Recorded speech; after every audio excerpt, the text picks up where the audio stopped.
Good day everyone! Gagawa po tayo ng blueberry muffin.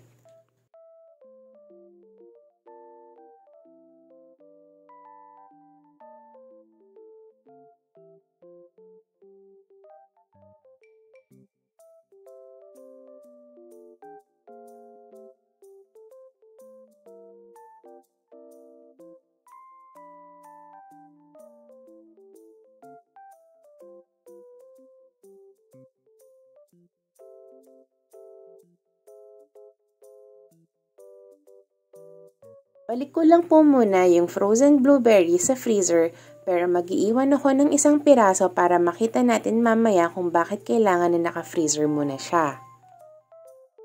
Iko-combine natin yung dry ingredients, yung sugar, flour, salt,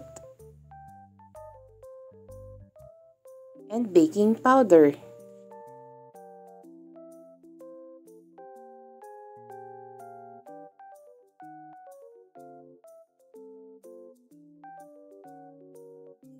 Another bowl, i-combine ng oil, eggs, vanilla, and sour cream.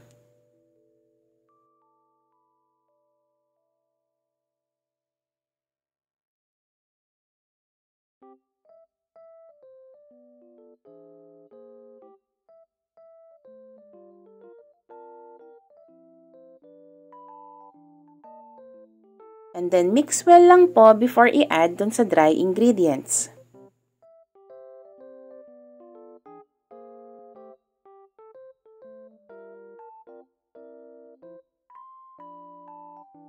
Then i-add dun sa flour mixture or dun sa dry ingredients. Haluin lang ito hanggang sa mawala yung mga flour. Sa paggawa ng muffin, siguraduhin pong hindi nyo ito ma-overmix para hindi tumigas yung muffin.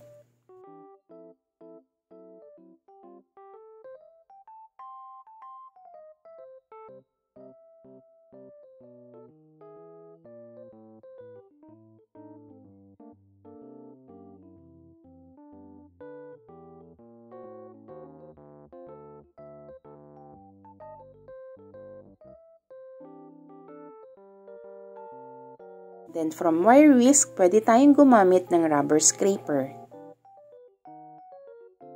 Naka-real time po tayo para makita nyo kung gaano lang siya kasaglit at ka-gentle lang haluin.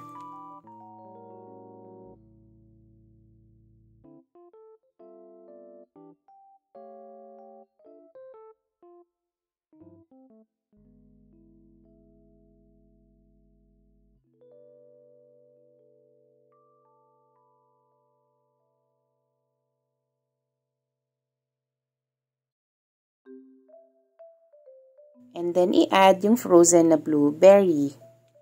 Lalabas natin siya sa freezer kapag gagamitin na. Madali kasi siyang lumambot and nagre-release siya ng liquid na nagpapadark naman sa muffin.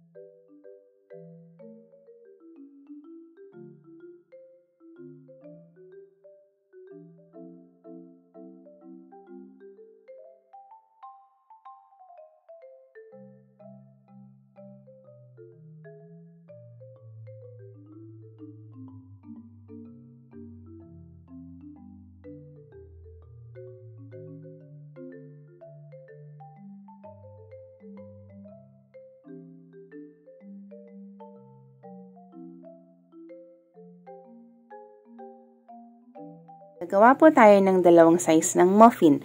Itong una is 2 scoop ng 4 cm na ice cream scooper. And then mamaya po 3 scoop naman ng 4 cm scooper.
Para sa dalawang scoop, i-bake in a preheated oven at 400°F for 15 minutes or until done.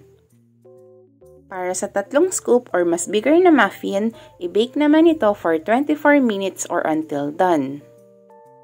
Kung gusto nyo po ng mas malaki yung muffin, please see description box para sa chocolate chip muffin recipe na may 4 scoop ng 4 cm ice cream scooper. Transfer agad sa cooling rack para hindi na nito ma-absorb yung init ng muffin pan.